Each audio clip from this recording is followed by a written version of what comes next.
How to save photos in Google Drive in Android. So hello guys, welcome back to my YouTube channel. In this video I'll be showing you how to save photos in Google Drive in Android. So let's get started. First, just head over to your Google Drive application on your Android device and make sure you are logged in with your Google account.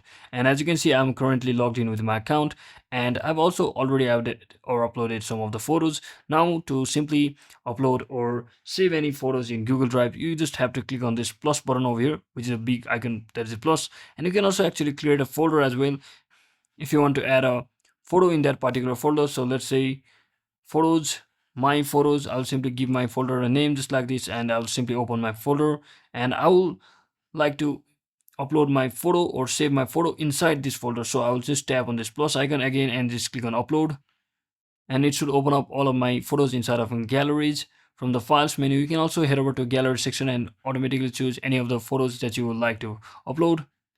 So in this example, I'll simply choose any one of these and simply click on select, and just like that, click on upload. And you just have to wait for a few seconds until it gets uploaded to your Google Drive, just like that. So that is exactly how you can easily save your photos on your Google Drive on Android. So I hope this video was helpful guys. If it was, don't forget to like and subscribe to the channel. See you on the next one.